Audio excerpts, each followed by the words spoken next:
The Kingdom of Hornest, in front of Queen Hornetta's bedchamber. Wendell, one of the kingdom's many guards, knocked on the bedchamber's doors. Yes, Wendell could hear Lord Caesar's voice from behind the doors. Oh, Lord Caesar, I am here to inform you that the ant who was captured by the assassins has woken up. But the ant refuses to tell us anything, Lord. And you ordered not to hurt him or kill him, so... Wendell explained the situation. I see. The bedchamber's doors suddenly opened, and Wendell stood face to face with the cunning knight. He started shaking. The mere presence of Lord Caesar made anyone who stood in the same room as him feel intimidated. I am finished here, so I will personally visit our prisoner, Caesar said. Wendell, despite his best efforts not to, peeked behind Caesar. He saw the queen laying in bed, defeated.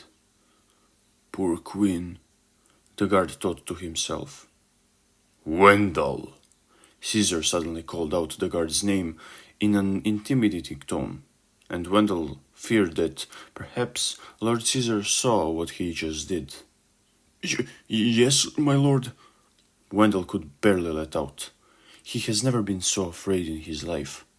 He saw countless times how cruel and irrational their lord can be.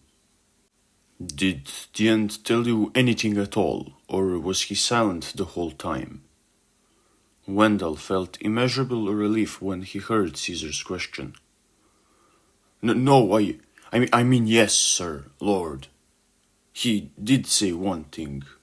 He said that his name was Ten, sir. Ten the worker ant.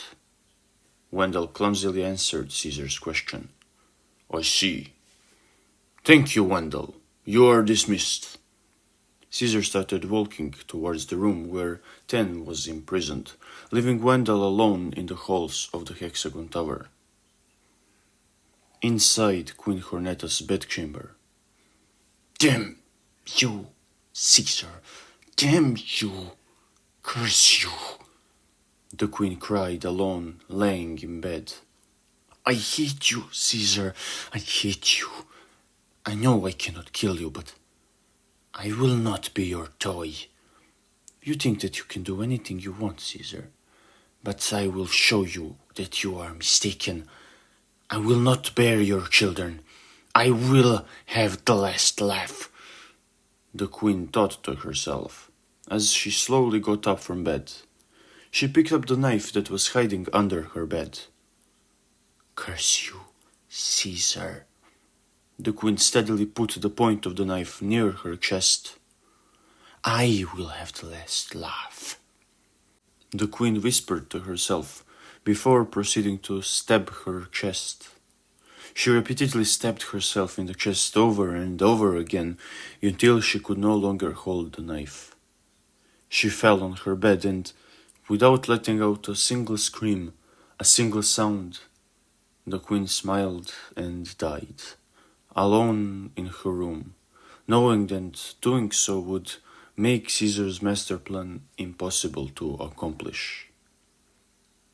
Outside the Master King's palace, the two ants and the Hercules beetle entered the tunnel that led to their final destination. After walking for a few minutes, the experienced warrior Hercules noticed something on the ground. Nathan, do you see it? He asked his friend. Nathan looked around for a few moments before noticing it too. Ah, I see it now. Thanks. See what? Tell me, Nathan. Antonio felt left out. But even so, he still admired the incredible bond Hercules and Nathan had. They could communicate with one another without speaking a word. Look carefully at the ground below us, Antonio, Nathan told him. Do you see it now? Oh, I see it. There's a trail, Antonio enthusiastically said. Nathan nodded. Correct, he said. A trail left behind by the giant sword Den's dragging behind him. This means that we're on the right track. Antonio was excited. The trio walked through the tunnel for a few more minutes before Nathan stopped. What's up, Nant? Hercules asked him. Oh, it's just...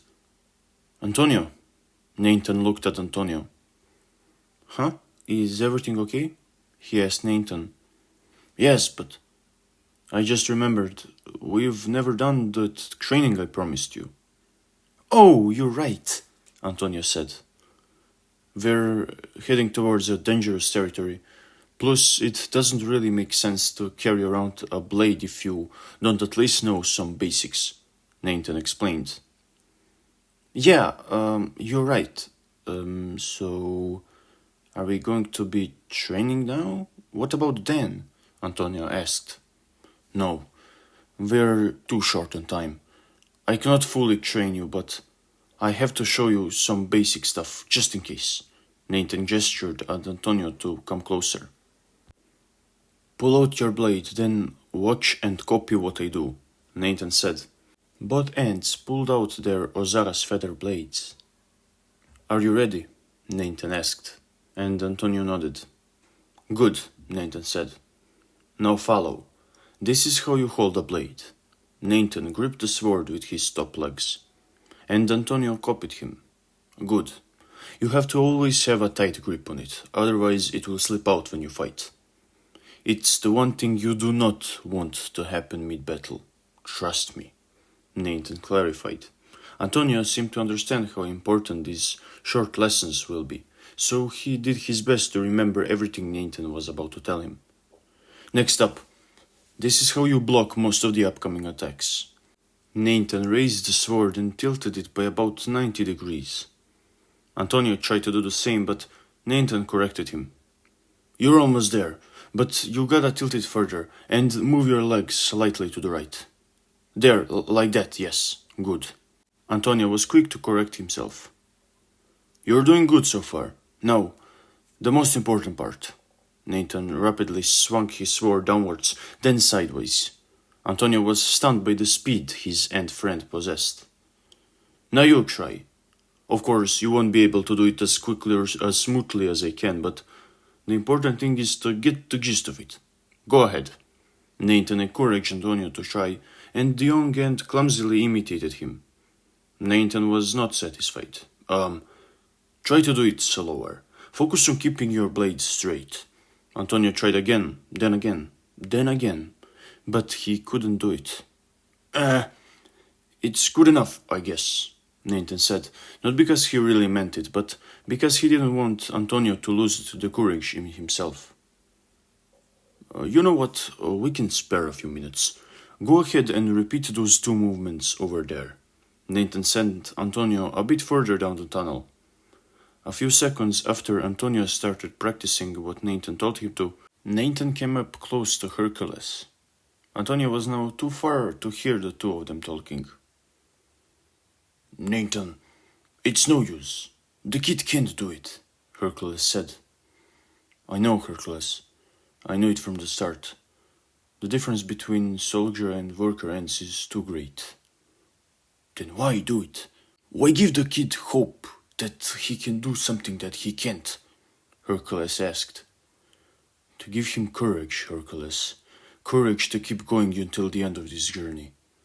He was really shaken by everything Dan told us, you know. He's really soft and emotional.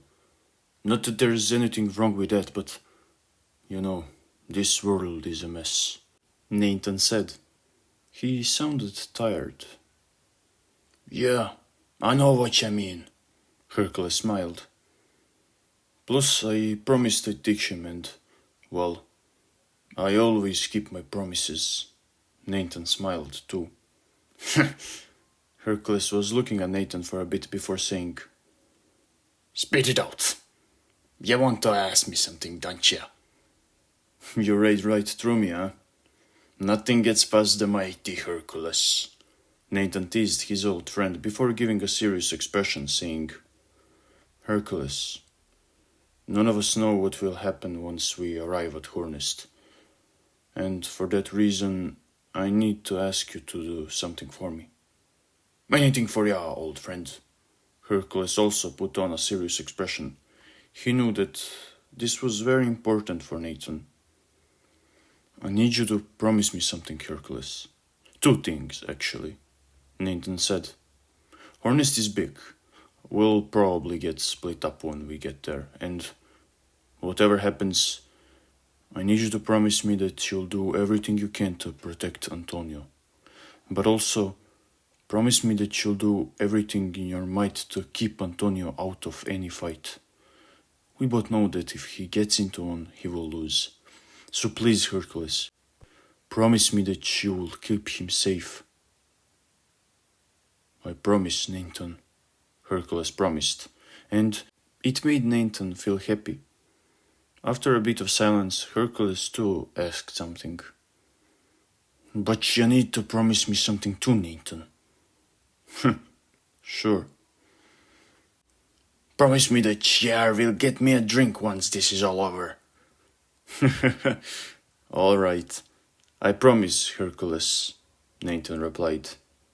You better keep your promise, bastard, Hercules said.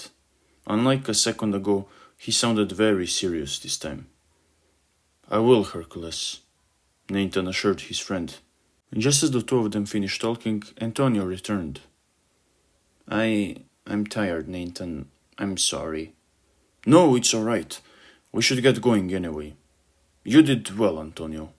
Nathan smiled, and the young ant smiled back at him. Antonio was happy to be praised by Nathan, whom he respected wholeheartedly. And so the trio continued onwards through the tunnel, and it wouldn't be long before they finally reached Hornest.